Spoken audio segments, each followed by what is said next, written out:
Hey everybody, it's Wednesday evening again. It's time to have some fun and talk about some stuff. So I always sit here with my phone, on the table in front of me, and every time we go live, we get an email to the Fantasy Cares that says, "Hey, your channel is live now." And every single time, I'm like, "Ooh, I got some." It's the same email every single time. It's like, "Oh no." And here Zach is texting me as we're about to go live. Well, as we just go live. It's helping. I'm helping. Russ. You're doing something. I don't know what it is. Hey, everybody, how's it going? And welcome to another Fantasy Cares Wednesday Hangouts. It is... We physically survived another week of football. Yeah. Most of the players didn't. No, this is the war of attrition is raging. And I know we've talked about this before, and I probably talked about it to a lot of the people in the chat at various points, but like that's the hardest part about fantasy football for me is like knowing that we're playing a game, but there are people whose livelihoods are at stake, and there are serious injuries that happen. And I mean, I guess like Bosch has it right, but it's really hard for me to like because we're playing the game and the players are separate, and we're playing with like proxy pieces for those players. So there is some difference, but like it's really hard for me to like sometimes make this feel okay because there are some really nasty injuries. And well, it's funny, like I have a hard time saying that I want like a backup to do well, because that means something bad has to happen to the person in front of them. It's like, I mean, I want everyone to succeed because this is they're living their dream, this is their livelihood, but I really want that guy to succeed because that's good for my fantasy team. That's why I always try to have the starter get an all expense paid 6 months vacation to like Barbados, and so that's what happened, when I'm trying to do analysis. We all of our Tank Bigsby shares, we're sitting here signing Travis Etienne up for free cruises and all expense paid getaways. That's it. He's not hurt, he's on a beach somewhere. Yeah, the SFB cruise, that's where Etienne is. He's signing autographs. He's checking it out for us. He's getting it ready for us. So I just checked, by the way, because I haven't checked in a couple of weeks. I am in 725th place. We are steadily converging, Russ, because I have gone from 30 to 84 to 130 to 185, and I'm in the almost 400. I'm like 380 something now. 374. Don't overdo it. 370. It's not good. Gilchrist. Oh, it's in. Wow, I've got to be in the high threes. 3,745, Bob. Yes, that's just in the Boston Live division, though. If you take the entire Scott Fish, I'm not even in last place in our division. We had a guy pick up 4,000 people, Bob. We had a guy pick up his first win this week. Yes, it's not an easy division we have. No. Well, and I lost by less than a point to Mike Fayal. Well, yes, that is a defeat that is so bitter that I don't know. Like, he's not. I'm not inviting him shopping this year. Nah. Well, you should invite him, but invite him to the wrong store. Yes. I'm gonna tell him. Oh yeah, we're gonna go to Rochester. Yeah, we're gonna go to that one over there. There is, and I only point this out because Bob likes to be behind the scenes, and there's a very strong like excitement about Bob in the chat right now, and I don't blame them. I'm excited about Bob as well, but there's a lot of excitement around. It's because they're Bob not used to him. You get used to Bob, and you're just like, oh, Well, I've taken kind of a little hiatus. I've been kind of trying to do real work. Ugh, work is the worst. It gets in the way of the good stuff. Though I just realized you're wearing a shirt that says Bobby on it. Oh, yes. Oh, it says it in big letters also. I know that guy because of sports cards. Bobby Baseball. Sure. I I remember his dad. We're so old. Yeah. Like, well, it's bad enough that there's so many players' kids in the league, and then I was recording Dynasty Wall Street and talking about college tight ends, and Travis May was like, "Oh yeah, this guy something Taylor. Oh yeah, that's Zach Taylor's kids. No, Jason Taylor, Zach Thomas. Yeah." I'm just like, more. Just why? Like, his dad, Robert Baseball. Yeah. My dad was Robert Baseball. I'm Bobby Baseball. Yes. Robbie Witt. Seasoned. I got that salt and pepper going on. At this point, it's just mostly salt at this point. Frank, I am old, regardless of whether or not I'm seasoned. Yeah. I've been old since I was in my 20s, so it's fine. Weathered. The term is weathered. Yeah, that sounds like leather. Like that's what you do to leather, right? Like it gets weathered or something. If you had like a cedar house, you weather it. All right, so maybe I just don't know what I'm talking about, which is the usual thing that I just don't know what I'm talking about, and that's fine. So what you're saying is Thompson's water seal, we're good. Sure. Well, yeah. I mean, do you want a bright wood house or a nice gray weathered look? Yeah. Whatever my wife tells me I want. And whatever's cheaper and less maintenance.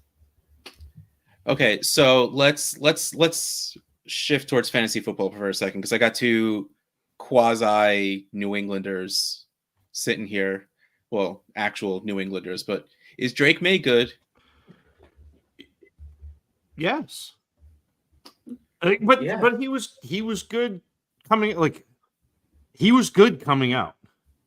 Like there was no like Drake May was not bad. Like I do think he is a notch below Caleb Williams and Jaden Daniels. Mm-hmm. But in terms of players who have come out in the last 3 or 4 years, he's in the upper echelon, like toward the top of that. I do think the 21 points a game that he's put up in the first two, it may be a little high, but like he's also got, and we talk about this a lot, he's got that floor of rushing, which means he's got the ceiling of rushing. Like he can move the pocket, he can get outside the pocket, and he can run. He runs maybe a little bit more like early Mahomes, or like he's not necessarily, you're not designing plays for Drake May to run, but if a team covers downfield, he can get out of the pocket and give you 10, 15, 20 yards at a chunk and be fine. I think the flaws with his game mostly stem from him doing too much or trying to do too much. Mm-hmm. So he does a lot of holding the ball too long, and you haven't necessarily seen it too much so far this year. Although you did see in this past game against Jacksonville, there was a play where he could have stepped up in the pocket, and instead of doing that, he tried to move the pocket. He got sacked. So it's things like that. It's things like holding on to the ball too long and throwing the ball deep instead of getting out of bounds, or throwing the ball out of bounds. But like he's very good in terms of checking down and being accurate on the short and intermediate stuff. He's got a big arm. He's athletic. We had this conversation in, I think it was the DFPN chat, where somebody asked, where were you in terms of Drake May compared to Worthy? And I said, I need at least a first with Worthy to get me to May, even though we've only seen 2 games of May, because I think the positional advantage that May potentially gives you And I don't know that Worthy gets there. And also the usage of Worthy. So, like, yes, Drake May is good. He will be, I think, fantasy-wise, solid until the Patriots figure out how to put stuff around him, and then he could be very good. Yeah, T. Who are the free agent wide receivers? Did I cover up Spotrac? I had it open a second ago. Well, but it's not even just wide receivers, Russ.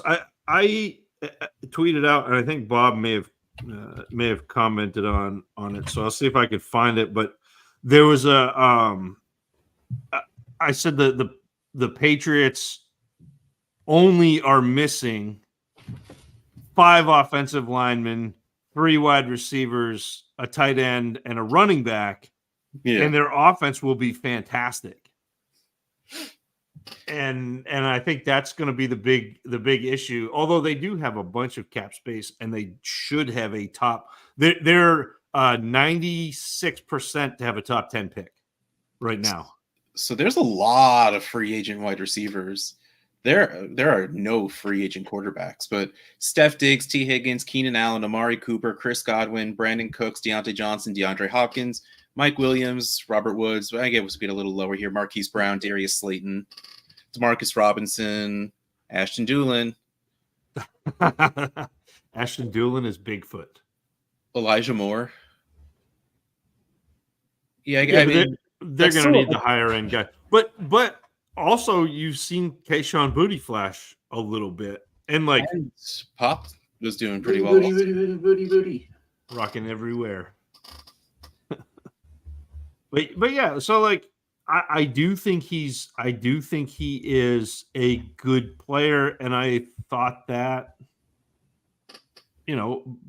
pre-draft last year. Good evening. Here for the advice on which returned to play this week. Oh, I should probably have that up and ready. I was slacking. I watched the last game like an hour and a half ago. I was just like, because I knew what I was in for with this week. So it's just like, yeah. I got to be honest. I didn't watch a couple of games. I just kept clicking that forward 10 seconds. Click, click, click, click. Oh, there's a score. All right, write it down. Let me zoom in on here so we can actually read stuff, and let me share the screen. There is only one team currently that has not kicked since week 4 a returnable ball, and that is Philadelphia. It looked like it was going to be Baltimore as well, but I think there you go. I just need to scroll a little bit. So we have Washington, New Orleans, these two teams that are like 3/4 of their kicks. San Francisco, Carolina looks like they tried to have all of their kicks be returnable. Like I remember watching them where they looked like and Washington absolutely does. Like Washington kicks them like at the 5. San Francisco too is going to be on their 3rd kicker. 3 kickers in 3 weeks. Yeah. So that may be an interesting battle there. Yeah. So yeah, I mean, I'll keep this at the ready in case anyone has any specific questions. But yeah, this is what it's looking like so far. It's actually very like flat. Like it's not. It's even. I expected at some point for there to be like, oh, it seems like there are more teams doing this or more or that, but no, it's like still pretty flat across. Like there's no either returns or non-returns that are getting heavily weighed towards. Right. They still haven't figured it out yet. That's the real thing. And it doesn't affect the win losses either. Seeing Minnesota down the bottom and then Washington up the top. Yeah, and again, I don't think that right now there's still the average return start is at the 30. If you kick it into the end zone, they get it at the 30. So right now, to me, the upside is with letting the other team return it, because you have the chance of pinning them back. You have the chance of them fumbling. You have where if you kick it, they get it at the 30. So again, not if your special teams is a hot mess, then maybe you boot it out of the back of the end zone. But other than that, I feel like you gain a little bit of an advantage by forcing the other team to return it and make a play. Make them do something. Yeah. What I was surprised were there were teams that didn't seem to matter who they were playing against. They still stuck to their guns of what they normally do. Like what before Shaheed got hurt or Blackshear, like there's these players that have consistently done pretty well at returns, but it didn't seem to matter. If they're a team that kicked returnable balls, they're kicking returnable balls. Like they don't seem to care who they're playing against.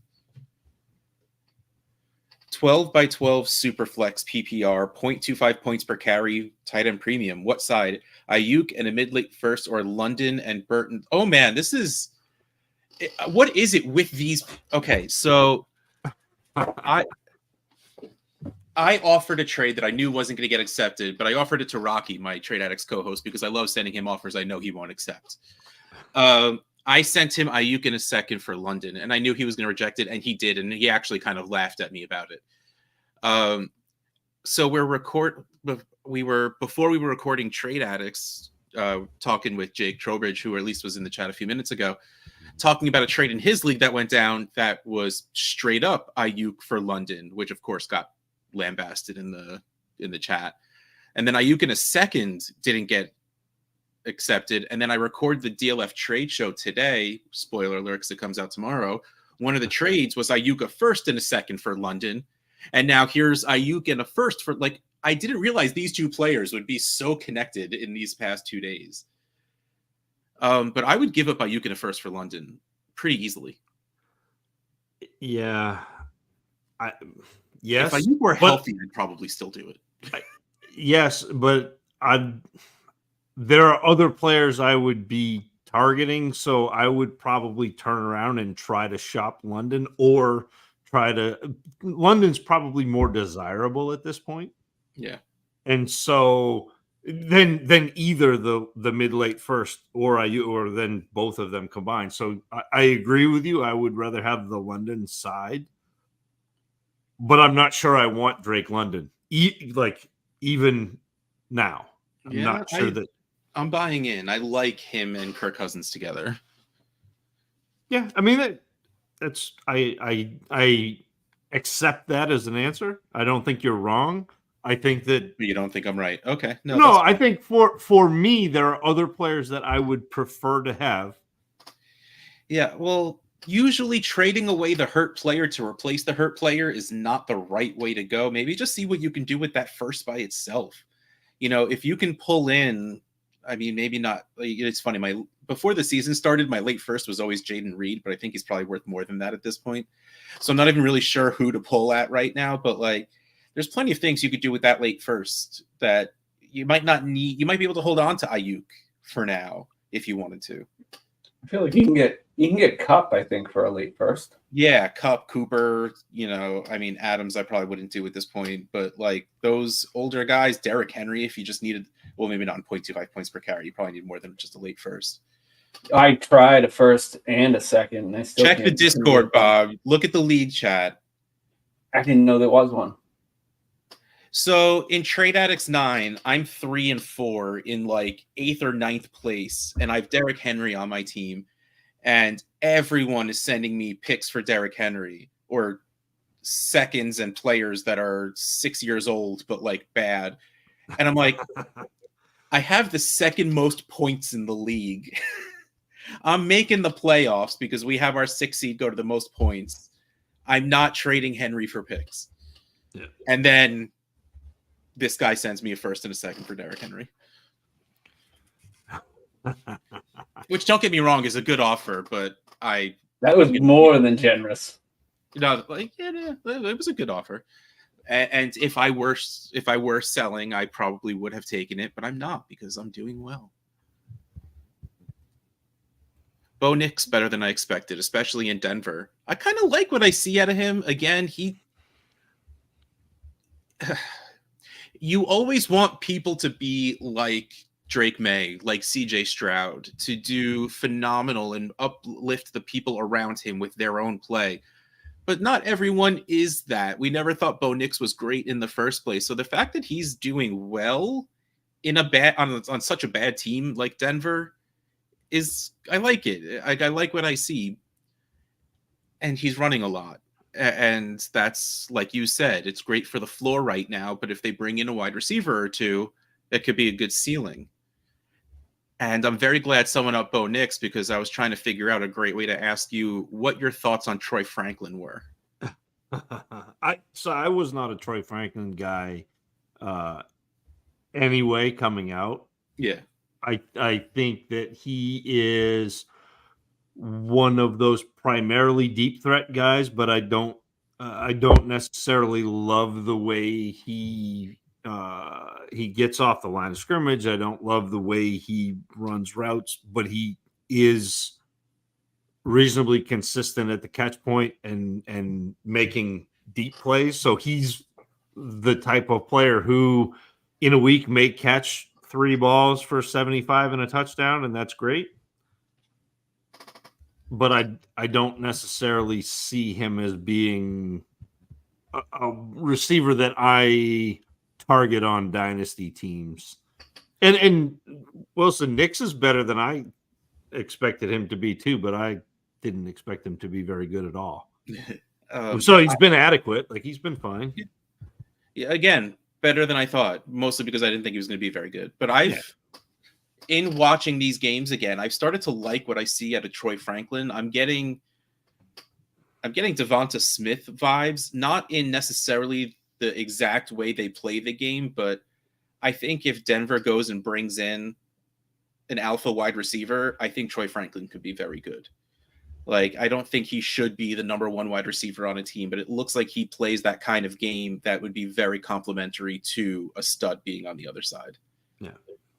So I like it. Like, I've grabbed, while making trades, I found ways to get him thrown in. Like, I just got 2 shares of him pretty recently, just for funsies.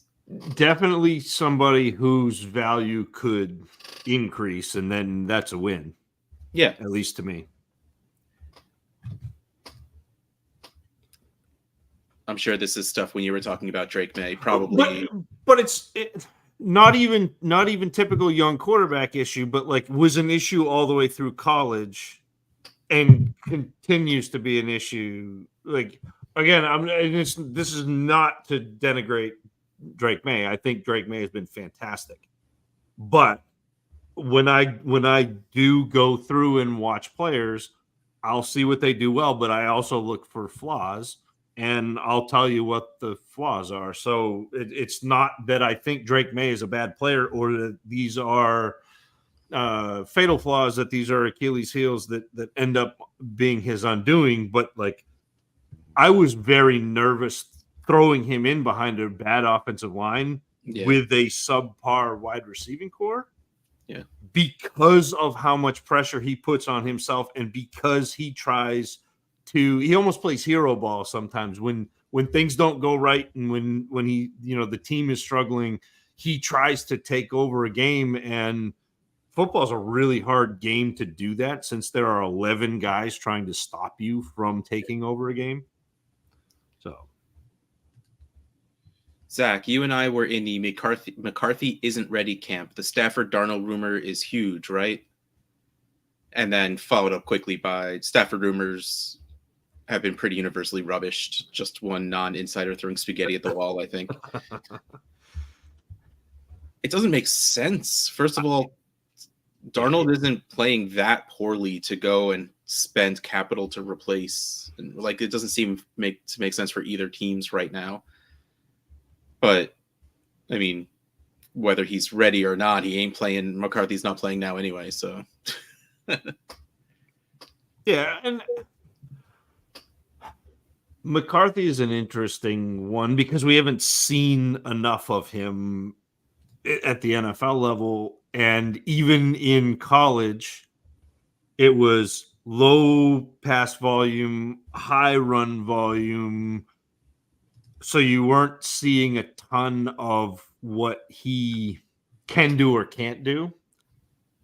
I'm still not a huge McCarthy guy, but I don't see what you gain by trading for Stafford at this point.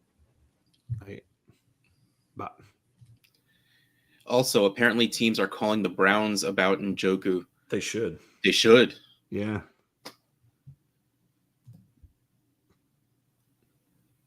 Why is Pennywise saying hello to us? They all float down here. Don't say that. Don't say that. Don't say that.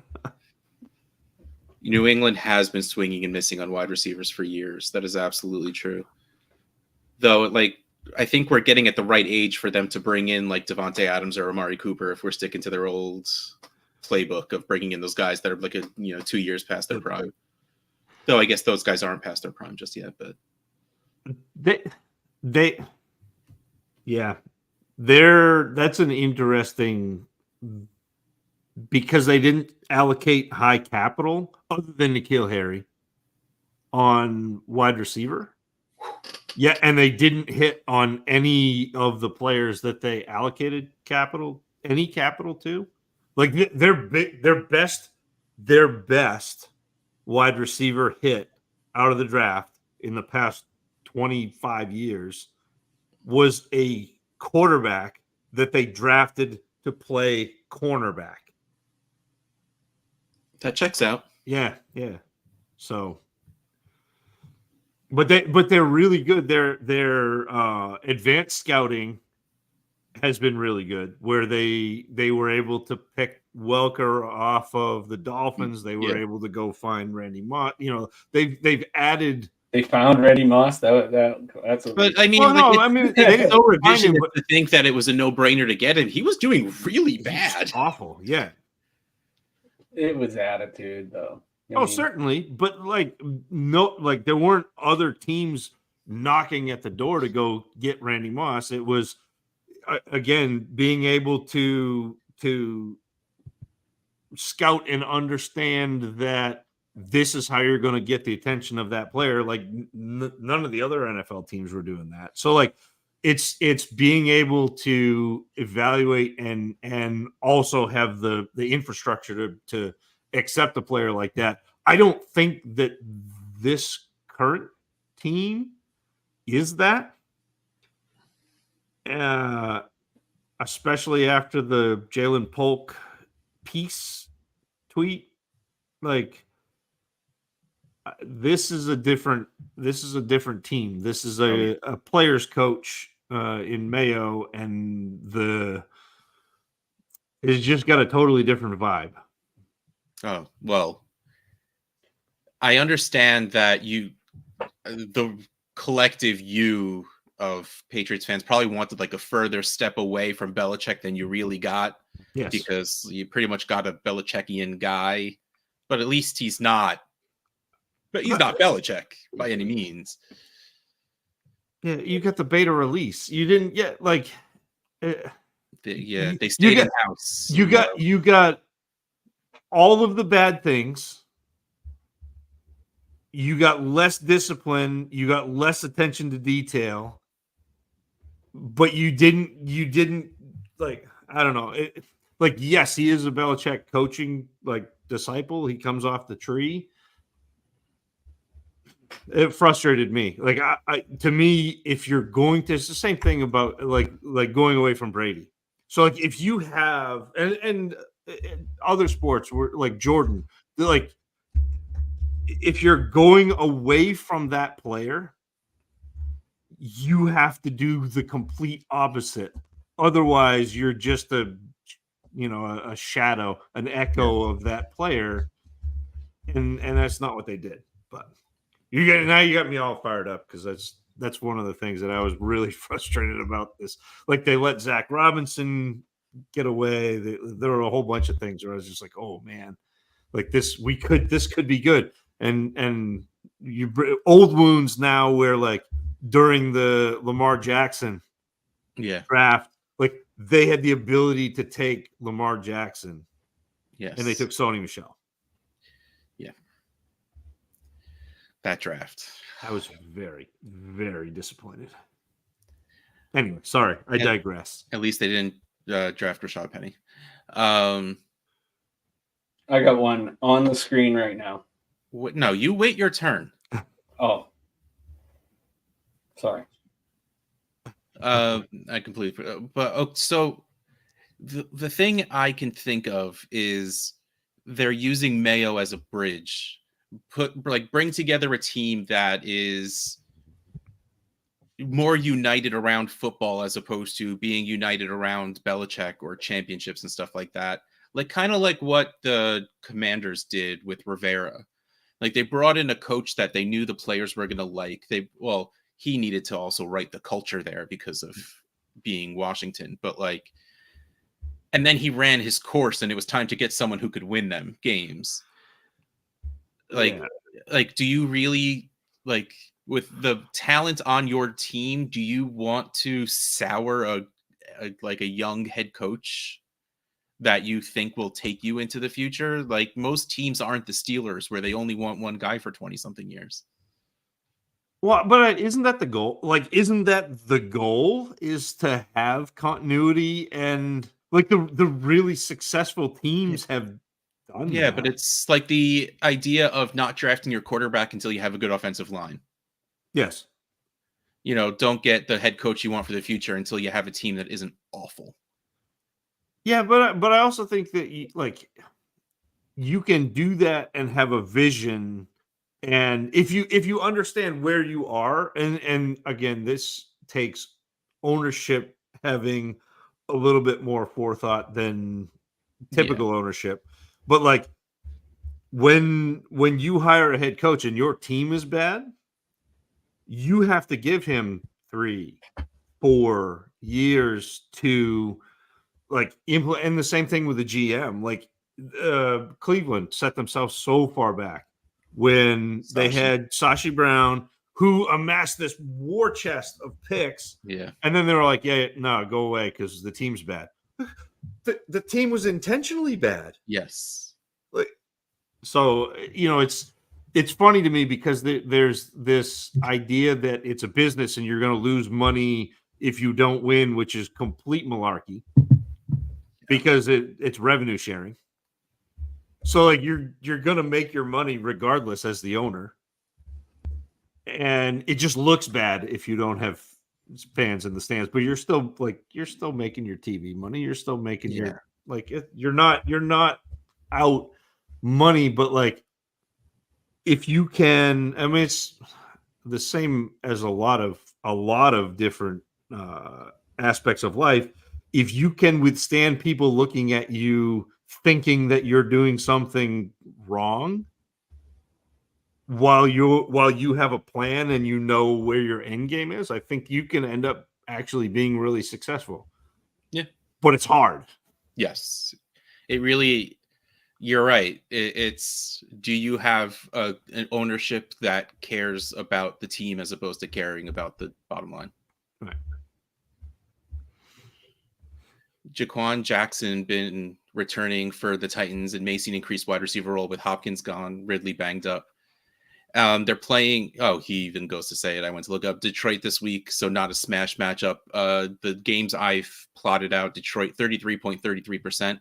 But also, like, you look at it this way, where it raises the floor.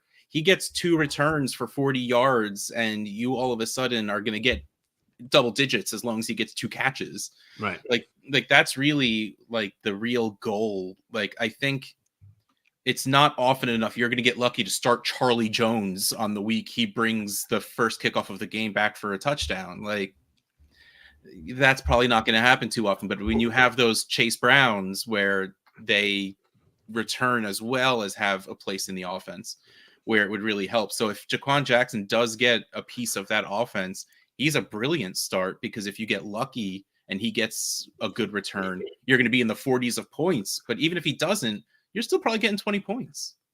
It feels to me, and maybe this is just standing on my head because I don't necessarily see things all the time, like normal, but like it seems to me almost like quarterbacks where everybody wants to make the running quarterback who is not a passer a thing. But really the thing is the passer who is the running quarterback. Yes. That's the thing. And so, like, yes, returns matter and returns give you big points, but they're not necessarily sticky week to week. You can't count on them. But if you have a player who is involved in the offense, but they like Ray McLeod Yeah. has been fantastic in this. Shaheed was fantastic in this. You mentioned Chase Brown. There are a lot of players who, and I think it's specifically kick returners. Punt return is a whole different animal and it's even more like Plinko. Impossible to predict. Yeah. And so, but I think you're absolutely on point, and John as well. It's guys who have a small piece in the offense, also are kick returning, because if you get, 3 catches, there's 3 points, and then you get 75, and maybe there's a first down, then you get 70, you get 3 kick returns, and all of a sudden there's a week. Yeah. And Peter says that he has Blackshear, DJ Dallas, and Turpin. I mean, Blackshear might be the lone exception to this one because the Panthers defense is just so bad that the other team's going to score a lot of points and they're going to kick them. So as long as they're playing a team that kicks returnable balls a decent amount, like I'd have Blackshear in my lineup every single game because he's decent enough at it, and their defense is just so bad. Yeah. I mean, DJ Dallas just happened to score a touchdown week 1, and I think that's the only reason we know that he returns kicks. Like, I need Chenault to become a thing, like a big thing, not just 1 week, but like, that's not going to happen. Sorry, buddy. I know. Yeah, again, it just returners isn't as much of a deal as a returner that is part of a league. Bob, let's make a Vamp League trade live. I'm pulling it up right now. Have we talked about Hopkins yet? Let's talk Hopkins. Russ, what's the pick value here? Zach, what's this do to Worthy, who's a deep threat? Better off the line as a deep threat. Bob, you look fantastic. He's got a point. Yeah. Which one? I always look fantastic. I mean, did it happen yet? The trade? Like, I know there was paperwork getting drawn up, or like they were finalizing details, but I don't think it actually happened yet. I do not have. I think he got on a plane. I mean, I can get on a plane right now. That doesn't mean a team signed me. Actually, Tennessee. Where is he coming from? Tennessee Yeah. to Cincy. He might have drove. I had someone drive him.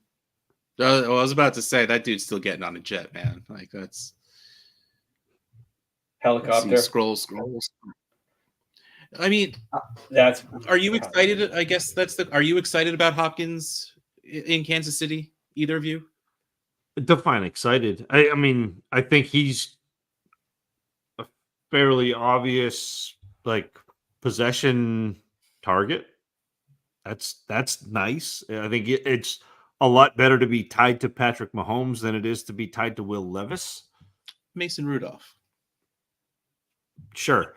But like, is he going to be DeAndre Hopkins of 4 years ago? Probably not. Can he be very good? Yes. Does it probably, and you mentioned Worthy. Yeah, Worthy is probably going to be the deep threat still. Like what Worthy had, and I know he only had 3 catches, and he only had 19 yards. But he had he had a decent amount of targets. Yeah, well, so Patrick Mahomes overthrew Xavier Worthy on like an 80-yard. Yes, would have been a touchdown, which is really hard to do since right. Worthy's running a 4.2. Impressive for on Mahomes. Yeah. Right? But like that's going to be the issue, I think, this year specifically, but maybe long term with Worthy is he can do more, but the real obvious piece to his game is go fast, take top off defense, which is not great for fantasy. It's good for the Chiefs and it's good for Worthy because he's going to have a place in the league where he's a good player. But I don't necessarily think that Hopkins and Worthy duplicate each other. No, it's surprising with how stagnant that passing game is that they haven't tried to do more with such a dynamic player. Yeah. Well, but Andy Reid is notoriously slow with rookies. I mean, even last year with Rashee Rice, who is obviously with the continuation of what he did at the beginning of this year, like he's legitimate. He's a very good wide receiver. He kind of had AJ Brown vibes coming out of SMU, but whatever. But it was really slow last year to bring him into a role. And you have Xavier Worthy, who is a little bit smaller, is a little bit thinner. So his role isn't as clearly defined by NFL standards. You know what I mean? Like there aren't very many guys who look like Xavier Worthy succeeding in the NFL. Doesn't mean he can't. It's also funny that they happen to have Marquise Brown on that same team, even though he's hurt, who fits that same exact everything you just said, but I succeeded. Yeah, I like Worthy better in the short and intermediate than I like Brown. Like Brown's good, deep downfield, that sort of thing. But like, man, I really think you can slant Worthy and let him run. Oh yeah, let him catch the ball and turn and go, and yeah, literally no one can catch him. Yeah. In the matter of picks, like you don't have to send more than a second. I don't think anyone. I think at this point people would be thrilled to get a second back for DeAndre Hopkins right now. So like that's probably it. Can I send 2/3 and see what happens if a team is just like whatever? He's on my team. I forgot he was there because no one's playing him.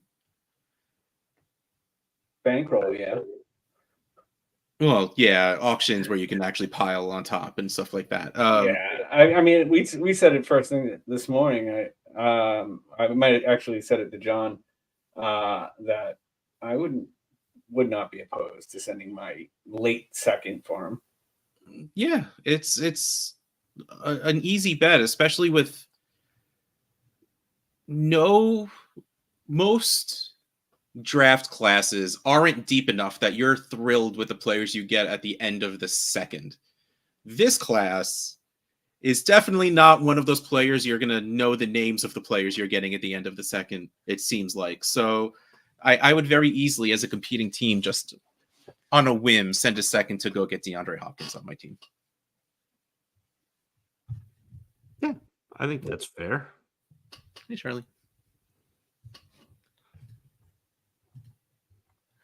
Drake May is showing why Minnesota was trying hard to move up to get him.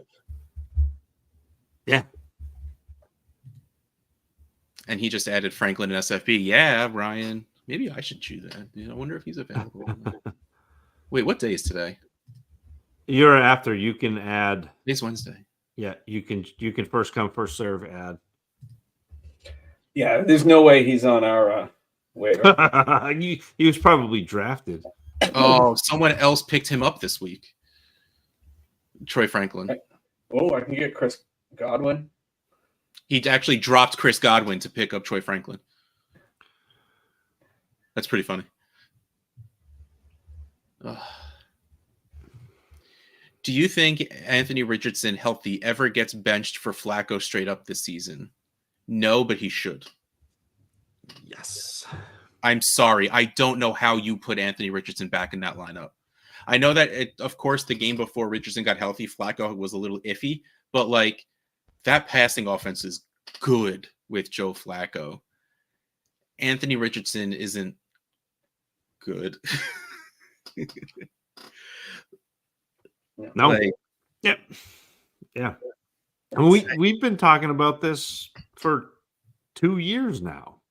Not the Flacco part of it, because that's new, but the Richardson part of it, like Flacco was awesome in Cleveland last year.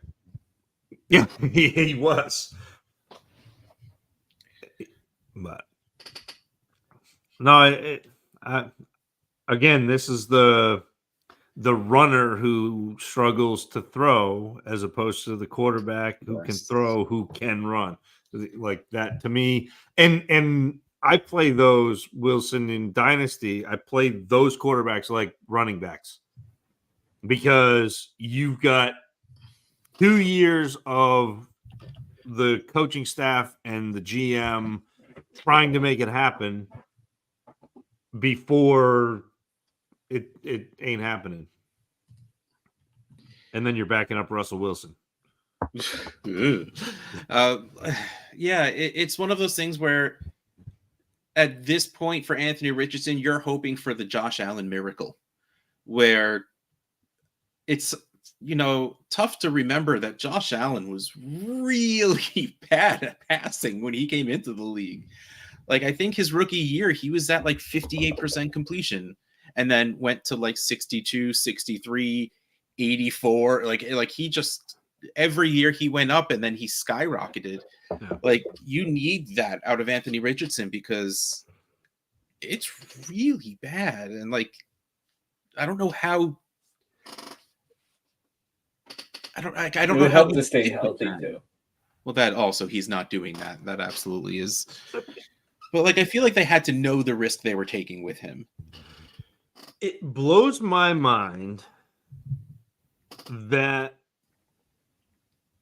the NFL and also fantasy managers, kind of by proxy, are taking such a leap on a player that we saw very limited play at quarterback when he was at Florida, and it wasn't great. And then we're expecting to throw him into the NFL and be like, oh yeah, well, he's good now and he can throw the ball a lot. Like, how do we, like, I know we want to hope that, but that's what it is. I think people are enamored by the upside, like what it could be. What if it just clicks? What if he does well enough? Because it also goes back to what you were saying before, where people think, oh, it's a quarterback that can run. There you go. Konami code. Let's go. Yeah. But the running is only part of the equation. And it's the not most important part. Yeah.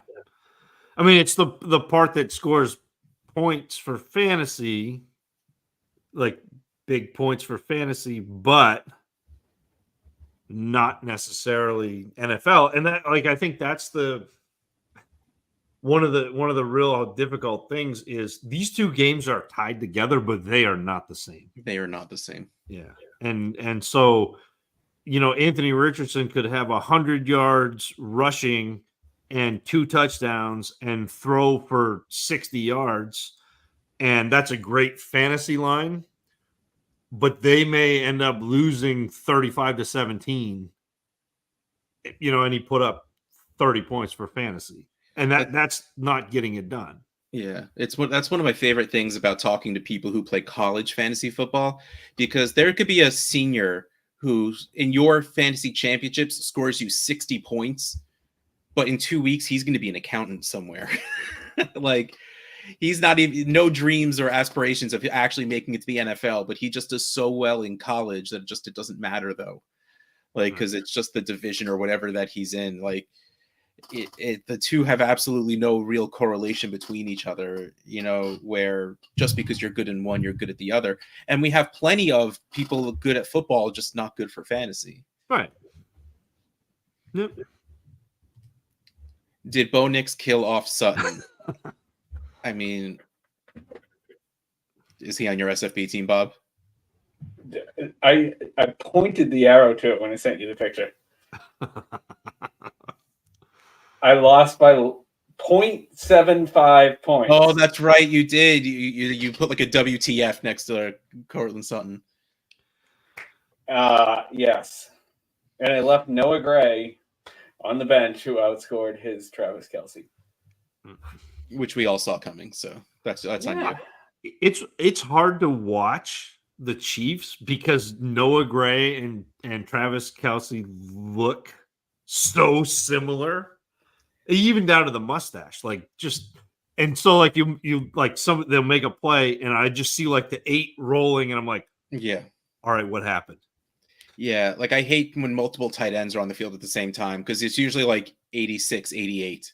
Or like even though Isaiah Likely and Mark Andrews' body shape look nothing alike, I just see a guy with a number 8 and I'm like, is that 80 or 89? 80 or 89. I can't tell the difference. Let me see that second number. And I'm like, oh, skinny guy. That's Likely. Okay, never mind. I'm not really skinny, but comparatively. Yeah. Is Trey Palmer flying under the radar as a pickup instead of McMillan or Shepard? I mean, I don't, maybe. Like, I liked Trey Palmer. I've always thought he was pretty decent. I don't think anyone's going to be very good. I have to be honest. Like, out of those 3, you've seen Shepard be reasonably good. Yeah. Like, if I had to choose one of the 3 of them, the answer, like the safe and easy answer, is Shepard. Yeah, but I think the ceiling is McMillan. Yeah. So like I saw somebody say just take whichever one's cheaper off your waiver wire. I think that's a little bit of a cop out. Like that's but that's a cop out. Yeah. Like to me, it's McMillan. I thought he was at least the second best receiver in Washington, and at times the best. On all of the Odunze stands, grab your gear and come after me. That's fine. But like, I think that if you push him into the slot and let him, assume the Godwin role, I think McMillan can do that. I mean, but you've also seen Shepard be and Shepard can only play the slot. That's the one rub with McMillan is he can play outside. Shepard can only play in the slot. So what I'm hearing is they got to go 4 wide, so they have 2 slots. Absolutely. Baker, let's go. That's the real sad part to me is I've been so high on Baker the past few weeks, and now he loses Godwin and Evans. And I have so much. I think Cade Otton is the one who's gonna be the biggest. Well, even this past game, he went like 8 for 100, which I was not ready for. Yeah, me either. Sneaky. I got Otton in SFB. I think he had Otton and Baker, and I had like a 55-point lead, and that evaporated. That did not last. No. Hi, Angie. Steelers been hitting the lottery on wide receivers for years, but now they only have 1. It's just because Roman Wilson's coming, baby. It's happening. Well, plus I got Freiermuth. I mean, I know he isn't designated a receiver, but he's not bad. Love me some Penn State pass catchers. Let's go. Russell Wilson doesn't use tight ends. Like it's funny. Like a bunch of people like, do we boost Muth up now that Russell Wilson is the quarterback? The only tight end Russell Wilson ever used was Jimmy Graham, and that was because his name was Jimmy Graham. And even still, it was mostly on 3rd downs and in the end zone, which is prime tight end territory. But like, I would love to go back and see the actual stats to see how often he threw to a tight end on 1st and 2nd down. The answer was like probably 0. You forget the magical Will Dissly era. Yes. Yes, I do. They had Brady and couldn't find anyone to catch for him for years at the end. They didn't really seem to try. He was the very end. The last year. Yeah. And I agree with you. The very end when they traded the second but like up until then, like he had some pretty good receivers. Like between the Riche Caldwell era and like all the way up to drafting N'Keal Harry, like he had some pretty solid receivers. I mean, they weren't big names until they got to New England, but like Edelman was a good receiver. Welker was a good receiver. Yes. Randy Moss is okay. Amendola was fine. Like Chris Hogan was always open. They went and got Cooks for a year. Like I don't know. Like the end of it was bad, absolutely. But I also think the end of it was bad because Belichick was mad because he wanted to keep Garoppolo and ended up being forced to keep Brady. And so he was like, well, I'm gonna reload my defense and try to restart because I'm gonna have to restart. So What are the thoughts on Mayo calling them soft and Belichick's response? I don't know. I didn't know this happened, so I don't know. Is this something you're in on? I didn't see Belichick's response. I have seen Peter. If you have that, I would love to know what Belichick said. But I did hear Mayo call them soft. I heard Mayo specifically call out Jalen Polk, but also the entire team, the defense. Saying that they're not hitting. So that I get. But also if you're not a disciplinarian coach, and then you come say that your team is soft, you're kind of pointing the finger back at yourself there. But Oh, hey, look. Garrett Wilson and the 25-101 for Jaden Daniels. I would do that for Jaden Daniels. Would you give up Jaden Daniels for that? No. We're talking super I flex. didn't think so.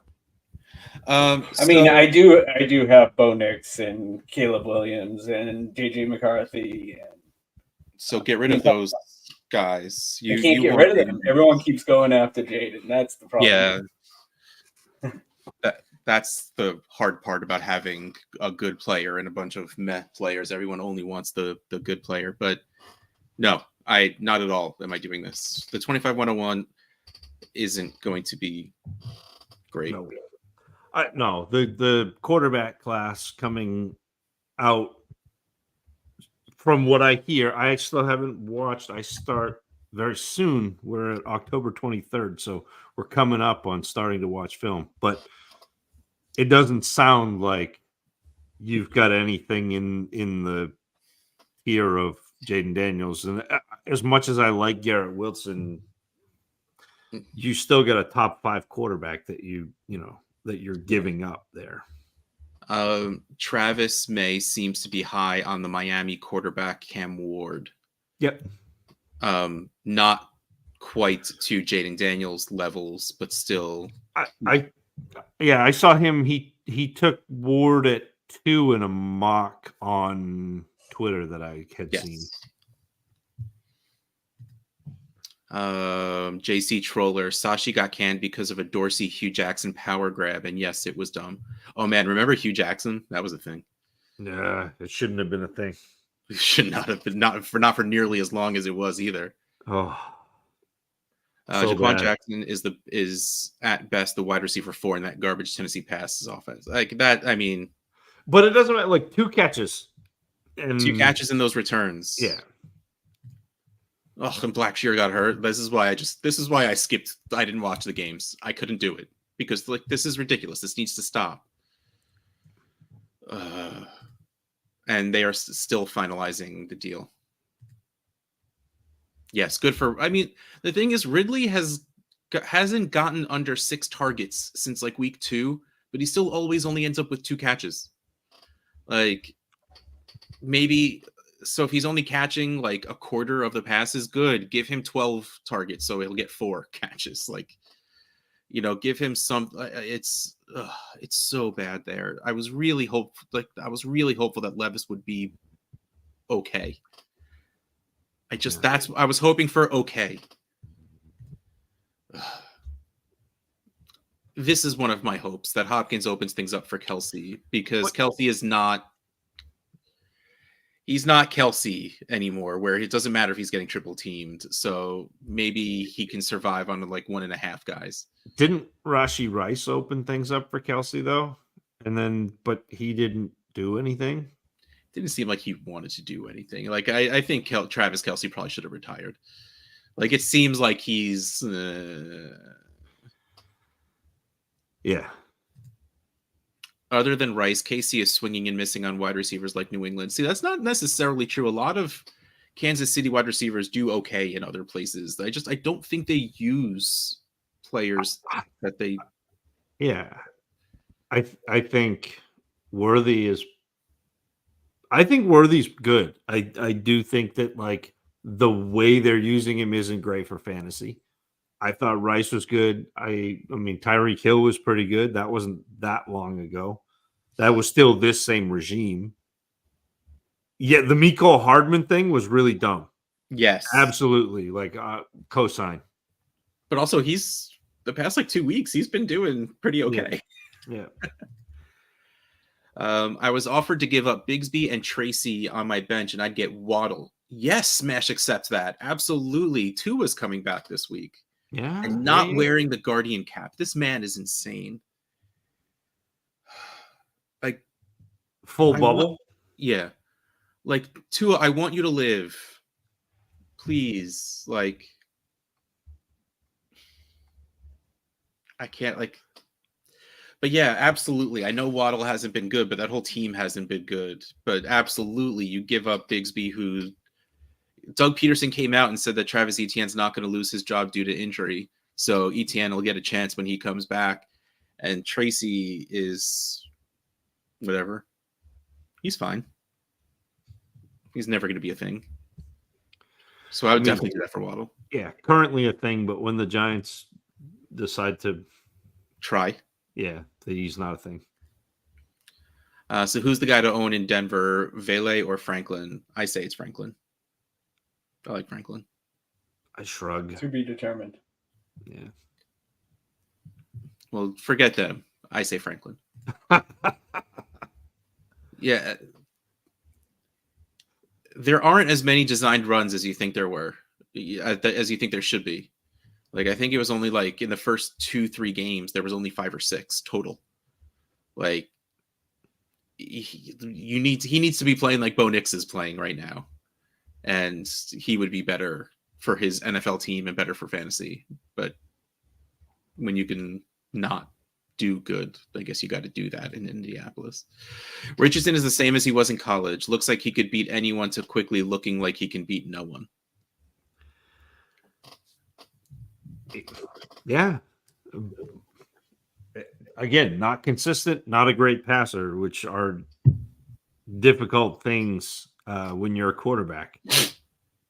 Yeah. Hey, Scampers. I won this week in SFB with Sutton's 0. I won with a Debo 0. I won because no, I didn't win. I lost. I lost both. I lost to the mean, and I lost to the new number 1 in our league. Who's the new number 1 in your league? Not me. Not you. Who's the number 1 in my league? Mark Rodwan, who is the dinosaur. Yep. Yeah, I have first place in my league. There's 3 teams that are 11-3. Kyle Shumway, who I'm in the Han Solo and Chewbacca division, and he's FF Padawan. Like, he was the second guy to join my division. I'm like, all right, well, that makes sense. Star Wars gonna Star Wars. And then Rocky freaking Burchella joins my division, and that's who I beat this week with my 0. I got 3 times as much out of my kicker as I did out of my 2 quarterbacks. That's a little tough. Yeah. But Bijan had a week.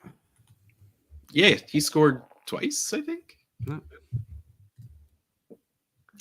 And Noah Gray is dating Taylor Swift. Oh, Bob. Mr. Scampers, SFB, start 2, Pierre Strong, Blackshear, Calvin Austin, and Xavier Gibson. Well, we were just told that Blackshear separated his shoulder, so he might not be playing. Calvin Austin is the deep guy at this point for Russell Wilson, who's a very good deep thrower. And he also, I think, returns punts. And then Xavier Gibson, I think you just need to hope to get lucky. I honestly, I start Calvin Austin and then Gibson has actually been like he's averaged almost 12. Yeah, see, then Gibson is the second one. But I mean, not that he's been great, but he's averaged almost 12, which is very useful last guy to start. Like when you're making this kind of decision, getting 12 points out of one of these guys seems like it'd be pretty good. Yeah. Tampa does have 3 RBs that can be, like, they're going to need to lean on them. Like, my hope is that Bucky Irving gets a ton of receptions. Yeah, I mean, if you could almost make him a slot receiver effectively. Wilson that is the no. Doesn't he have small hands? Yeah, I don't know, but I know he frustrates me as a receiver, as a runner. As a person. He's got 2 A's side by side. It's hard for me to look at. I don't know. It's tough. He reminds me of being at the doctor, say Rashad's wife. I hated myself when I thought of it, but I still said it out loud. Oh, hey, look. Sterling Shepard played college football for the University of Oklahoma Sooners with quarterback Baker Mayfield. Did you copy and paste that from something? I wasn't going to type it. That sounds way too nicely typed for, you.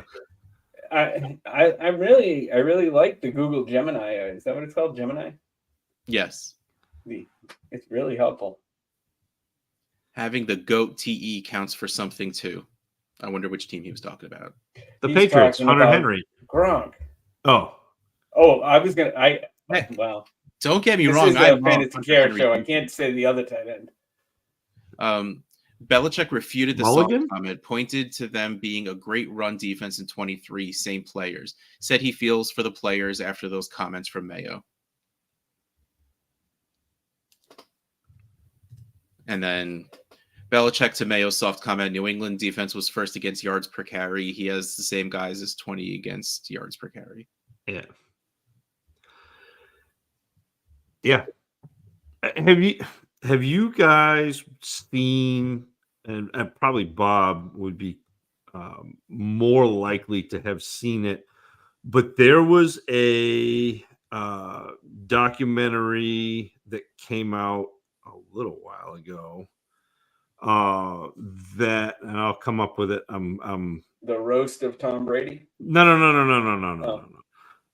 Where they kind of went behind the scenes, and it was right after. And I'm sorry, Russ, but it was right after they beat the Seahawks in the Super Bowl, and it was called "Do Your Job." It was a documentary, and they like they had kind of unprecedented access to Belichick practices and behind the scenes and conversations, and the Malcolm Butler play that won the Super Bowl really stands out because they practiced that same play leading up to the Super Bowl. Yeah. And Butler screwed it up. And so that essentially what, the Seahawks ran more wide receivers in a goal line set than normal. And so the Patriots had to have the package that had the 3 corners in it in a goal line, which doesn't necessarily usually happen. But the fact that they'd practiced that they already had Butler ready to go in, but the Seahawks staggered the 2 receivers. What happened was Butler in the other corner talked. They switched basically assignments. So the receiver that was supposed to pick Butler got jammed by the other corner, and then Butler could shoot that gap. they practiced it 2 weeks before leading up to the game, and things like that, I think, without saying it, is what Belichick is talking about. He's basically saying to Mayo, you don't prepare your team the way I did. And he's probably right. Regardless of who the next coach is after Belichick, the answer is he's probably right. Yeah.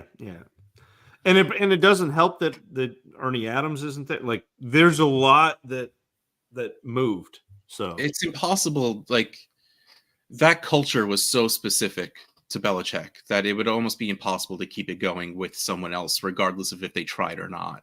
So, like, it's probably for the best that they didn't even bother trying.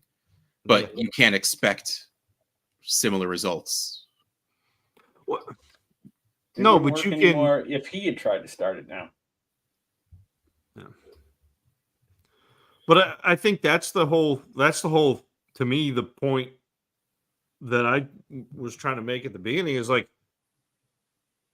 you can't be Belichick. So why are you trying to continue what Belichick did?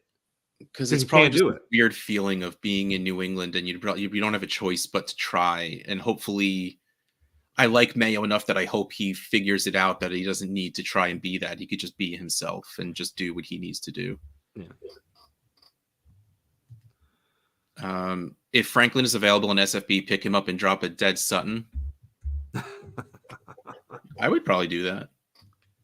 I really like what I'm seeing out of Troy Franklin. I'd pick up a running back rather than either of. Like, I really think that the running back scoring in SFB favors them. Like, obviously there are going to be wide receivers that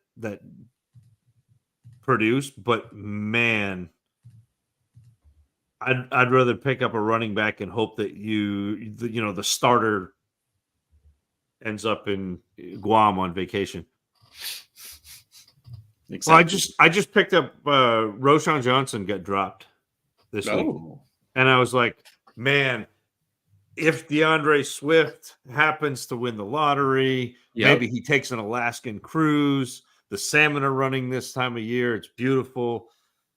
Roschon could be really valuable. The dumbest thing I've done so far this year was I picked up Kareem Hunt the week before he was signed.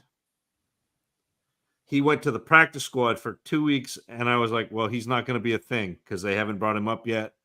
So I cut him for Tutu Atwell, who's been fine, been a decent receiver. He's been like 12 points a week, fine. He's been better than Tank Dell, but Kareem Hunt has the last couple of weeks taken over that backfield and been really good. So, like, that, to me, that's the play. I'd rather have the potential of a running back it's the elevator escalator. I'd rather have the potential of a running back taking over a backfield than I would the wide receiver who isn't going to take over the wide receiving core. I'm so interested in this SFB Dynasty League. Yes. Maybe we need to do that. Next year. Oh, Wilson asked who took over for Blackshear, and John said no returns after Blackshear went out, but I think Leggett did return one earlier in the game. This is where it all happens, Russ. Leggett. We're going to make that be a thing. Hey, better late than never, Tim. Don't even worry about it. Looks like Leggett is the Blackshear replacement, so there you go. We got a little confirmation on that. I just checked my SFB team, and Sleeper has Hopkins listed on Kansas City's roster. Oh, that seems. Hold on. TA5. My team. Hopkins, Tennessee wide receiver. Well, looks like MFL's not there. I'll wait for MFL. That's what I always do. Against my better judgment, I had to start Mims. Got lucky with 20. It was either him or Calcaterra. Well, we did say don't start Calcaterra, so I feel like we won that with you. So, And I did not watch Do Your Job because it's the Patriots and I hate the Patriots. I couldn't stand Belichick until I watched that and A Football Life. I love Belichick so much because especially towards the end, he started to slip. Like you always kind of knew it was an act because everyone like I'll never forget like 5 or 6 years ago when he was still prime Belichick. I feel like he accidentally quoted my cousin Vinny. He And did it. It was the Deflategate. I'm not the Mona Lisa Vito of Yes. ball pressure. Yeah. And I was just like, wait, what? What? Okay, I like this guy now. Like he started to let it slip a little bit as time went on that it's all just an act. And that made me so much happier because you kept hearing everyone talk about in real life he's hilarious and he's so much fun to be around. And that made me like him so much more. Well, and I told you, Tom Curran, who has done NBC and has been around as a beat reporter and around the Patriots for a long time. When I was down in Massachusetts, I lived in the same town that he did, and I would see him. We'd go play basketball together, and he was always like telling Belichick stories. I'm like, no way, like that can't like. Because you don't ever see that. You don't ever see that side of him. I love it. Brain Burst. Hey, how's it going, man? Where are we on Sam Laporta in fantasy? Williams took a step forward, and the Lions have the 5th highest rushing rate at 50%. Are there too many mouths to feed for Laporta to be a top 3 dynasty tight end? Dynasty, no. Fantasy, yes. Like I feel like Laporta is good enough where he should be good, but yeah, they're not passing enough. And St. Brown's going to keep getting his. I don't think this has anything to do with Jameson Williams, though. And it's also teams adjusting to the last 5 years of other teams using tight ends as a primary weapon. So they're as always, there are a lot of factors, but like you're starting to see the running back renaissance again. Yeah. You're going to see more of it next year because it's another good running back class. You've seen teams get small and quick to combat what other teams are doing, where they're spreading the, spreading receivers out and moving receivers so you're seeing teams come up with answers for the Shanahan system and all of the fallout from that. Do you have Belichick's dog behind you? Yep. I thought that looked like Bill's living room or dining room. I couldn't pass up the opportunity. He was the one that drafted N'Keal Harry. That's what I'm blaming the dog. That's a good boy. You stop that. No, I'm on the wrong side. The camera message. Yeah. But that's the part of the problem is the NFL adjusts eventually. And when one team adjusts, the rest of the teams adjust. And so then you have to readjust, and the readjustment is going to be running the ball. It's going to be bigger downfield receiver. Like you're going to see that kind of and probably the 2 tight end sets will come back into vogue eventually, but we're not in the small tight end, or potentially not in the small tight end era anymore. So it's going to be an interesting, I still think Laporta is good, but his role is definitely changing. Yeah. The tight end role is definitely changing. I mean, you look at this year, what the tight end position has done. Hasn't done. Yeah. But, yeah. You never want to be the guy after the guy. Don't be that guy. Don't be that guy. Nobody wants to be that guy. RB scoring is great. Justice Hill has been nice, but I always pick the wrong week to start. Yeah. He need a touchdown this week. What RB do you like that may be available? Honestly, I looked. There aren't any running backs available in mind that are worthwhile whatsoever. I saw that Tyler Goodson was on the wire, and I grabbed him on the off chance that Jonathan Taylor doesn't play again this week, or if he does miss some time again in the future, because in the beginning it did look like Sermon was being okay, but as every game went on, Goodson was getting Goodsoner and Goodson, gooder and gooder, whatever a play on words with his name and saying he was doing better. But yeah, like I honestly, there aren't any real running backs on the wire, at least in mind, to be able to even think to say, hey, go get that guy.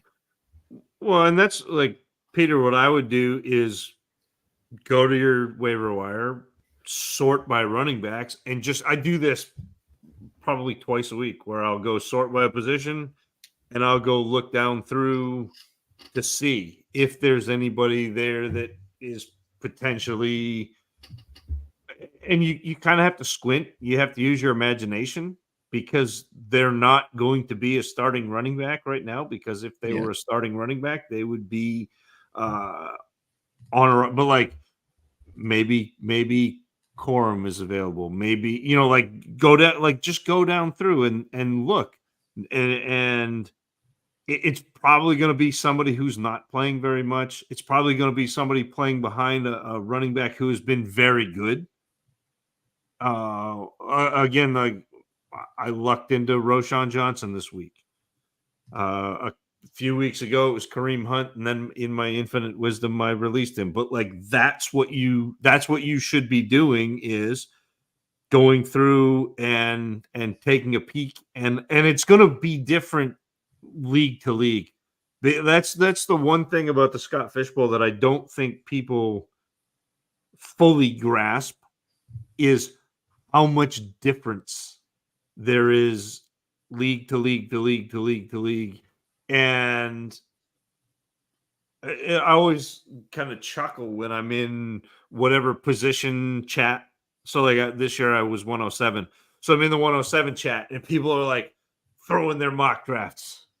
And they're like, look at this and look at this. And I'm like, that's cool if you have, time that you want to kill, but none of those actually matter, because when things happen, it's going to be so much different than that. And not only is ADP going to be so much different than that, your specific league won't even match up with ADP. Like it's going to be crazy. You saw leagues where Shaheed went in the first round. You saw leagues where Shaheed went in the 12th round. Yes. And so I can't tell you exactly who's going to be on your waiver wire. I will probably guarantee they're not on mine. Looking through mine right now, though, Dearness Johnson is actually doing relatively well. Yeah. I guess that depends if what's his name comes back anytime soon or not. Travis Etienne. Amari DeMarcado has actually been getting a decent amount of play. Kenneth Gainwell, if Saquon wins the lottery. Jermichael Hasty has been catching a decent amount of passes. Yeah. And I think he returns as well. So like that's another guy. Again, like we're talking lucky, you'll have to get lucky for these guys to be worth anything ever, but like worth a shot. But that's exactly what you've got to do. I mean, you've got to hit on somebody that happens to fall into a role. And I love that right as we drop the Saquon winning the lottery, Scamper says, thank you for normalizing referring to player possibilities for missing being life goals or all expenses paid vacations. Well, I mean, I'm not cheering for an injury. I don't want anybody to get hurt, but like you also have to plan for the contingency of an all expenses paid vacation. Guam is nice this time of year. Never been to Belize. John, oh, hey, look, I still have your, I forgot which one you gave me. Sorry. I know you gave me one of these, but I keep them down here. I had to take them off because I got tattoos. So I had to, I'm going to show them off now because I did a thing. My kids, We called them Noli Bear and Ellie Bell as babies. So I got a bear holding a bell. And then I let my kids pick what I should get for them for the nowadays. My son picked Kirby with Link's hat and sword. And my daughter picked Stitch wearing a unicorn onesie. Ooh. They make me happy. The only thing that makes me sad is that Stitch is in the back. So I kind of have to do this to look at Stitch. But when I walk, you could just see them because they're on. I'm just gonna walk behind you. Well, I usually make you walk 3 steps behind me anyway. I like Shula referring to him as Billicheat. Clever.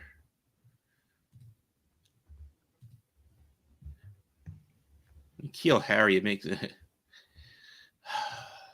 Nikhil, get it, Nikhil. What's your highest SFB finish?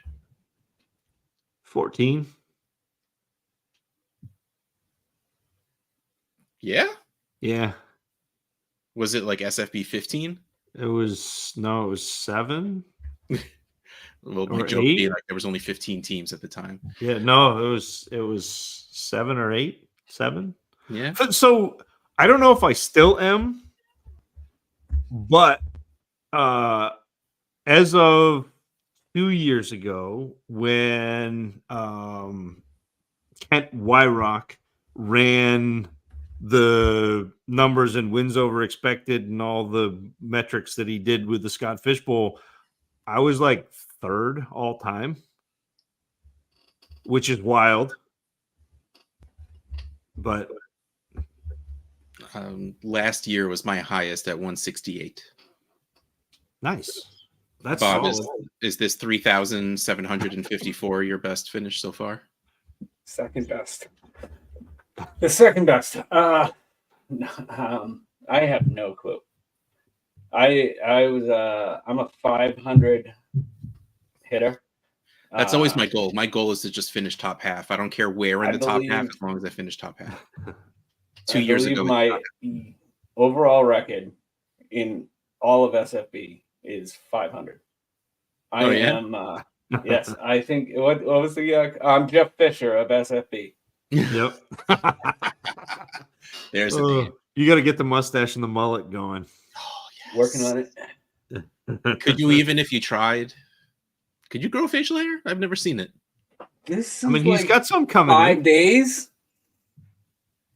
That's me after 5 hours. I don't know, man. Like, I shaved this morning, so Yes, I grow a pretty hefty beard. yeah. I've just never seen it. You usually It's like just, this is probably it's the so most I've ever seen. straight that it's itchy.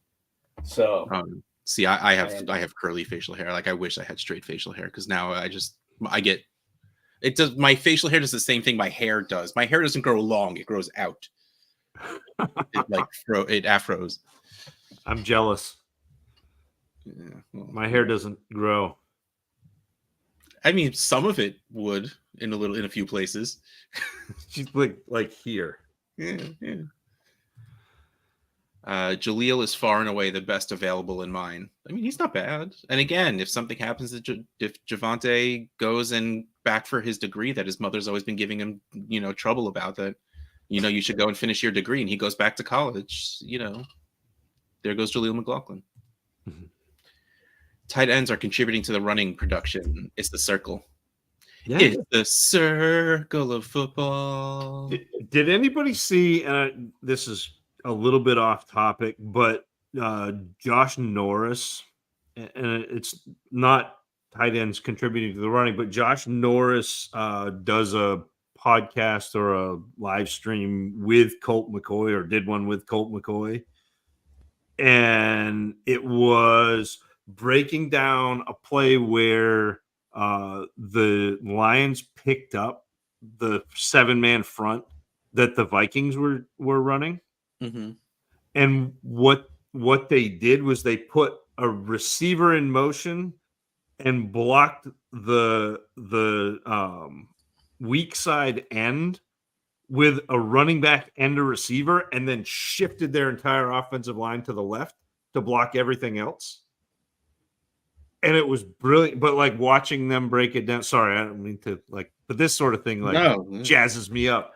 But it was brilliant. And the passing concept was something that they'd taken from Green Bay like 15 years ago. So it was like a hitch and go, and then like a slant and then an out. So they had guys down, or a seam route and then an out. And so they had, the safety was trying to make a decision between whether he should roll over to the hitch and go or he should roll over to the out, and it didn't matter which one he picked because the other one was open. Yeah. And it was just like, it was brilliant because teams have been struggling to pick up the 7-man front. The Vikings have had just a great pass rush and haven't been allowing teams that much. And I think it was the St. Brown touchdown that was that play, but it's Brown touchdown. Their teams are having to do things like that, having to keep a tight end and having to be creative, and it's absolutely changing the way offenses function. Our RB waivers are non-existent, but agree, you have to comb stats constantly. Yeah, and if you're in, and I don't know enough about Sleeper. In MFL, I can go in, I can sort stats by like performers who are free agents.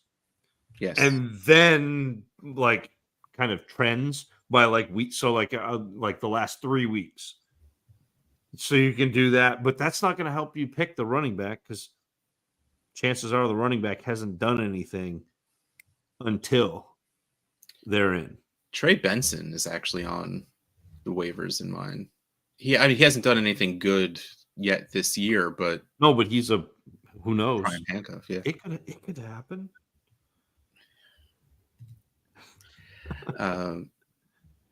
Hey man, go get them. So if they do something, I can claim credit for it. Good for you, Scampers. I love the positivity. I just picked up DeMarcado and Zamir White in my. There you go. See, look at that. I'm going to claim it. If DeMarcado does great, it's all because of me. It was my idea. I just picked up DeMarcado too. Yes. Because of Russ. Yes. Tim Patrick and Monty kicking out the DE. Motioning across the formation with the two. Exactly. Yeah, exactly. That's what it was, Mr. Scampers. But it was like they did a really nice breakdown. Yeah. I am holding back too many yawns at this point, so I think we're going to call it a night for now, unless anyone has any pressing matters they want to get in before we go. Nope. All right. But before we leave, I do want to remind everyone, if you go to fantasycares.org/NBCF for National Breast Cancer Foundation, all your donations will be matched up to $5,000 by the end of the month. You have 8 more days in October to contribute to the National Breast Cancer Foundation because it is Breast Cancer Awareness Month. So go, please donate whatever at all that you can. And then I just want to say thank you, everyone, for stopping by, for being a part. Even if you didn't comment in here once, we thank you for just being along for the ride, because this is so much fun that we get to do this. And the fact that anyone actually cares that we do it is just makes me smile. And I hope us doing this helps make you smile a little bit as well. But I'm done smiling. I need to go to bed. Good night, everybody. Good night. Appreciate it.